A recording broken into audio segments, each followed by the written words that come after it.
Ang bango! Eto na, ang classic na ulam ng aking niluto. Wow! Hindi lang po sobrang yummy ito, kundi napaka-healthy pa niya.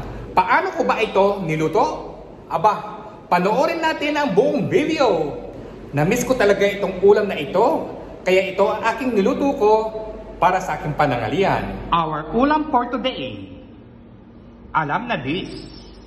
Inuulam po ito. Ito pa ang mga ibang ingredients na ating gagamitin sa pagluluto ng ating pananghalian for today. Ang oil. Nagprito muna ako ng tofu. Lutuin natin ito hanggang maging golden brown para malutong sila. Manggisa na tayo. Salted butter para maging malinamnam ang ating niluluto. Lagyan natin ng konting cooking oil. Damihin natin ng bawang. Lutuin natin ito hanggang maging golden brown. Update dito sa ating pinipiritong tofu. Bahagya pa bago natin baliktarin. Damihan natin to ng sibuyas. Lutuin natin itong mabuti hanggang maging golden brown. Takpan natin ito para maluto agad ang ginisa. Binaligtad ko na sila. Ang ganda ng kulay nila, oh. Sinunod ko na ang kamatis. Lutuin natin itong kamatis hanggang ito'y magmantika ng bahagya. At itong takpan para maluto kagad ang kamatis. Dunod-dunod natin ang ganito para lumabas ang sariling lasa. Lagyan natin ng konting asin. Lagyan natin ng konting paminta. Lutuin pa natin ng bahagya.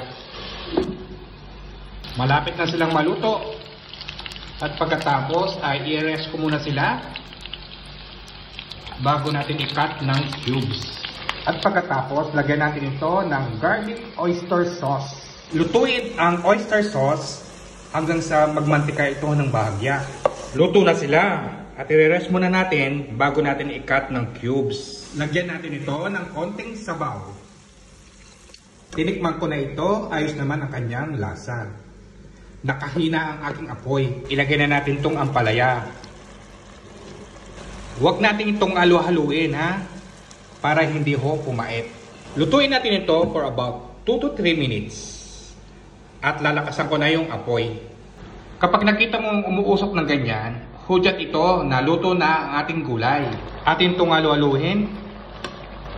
Hinahalo-halo ko na siya. Mahirap kasi mag-video na nag-iisa.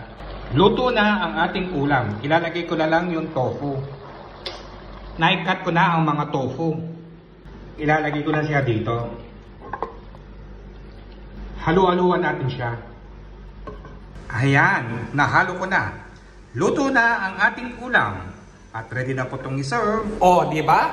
Ang dali lang itong lutuin. Ito ang aking ulam ko for today. Nagluto po ako ng ampalaya, corn, tofu, ang konting kanin, at ang banana.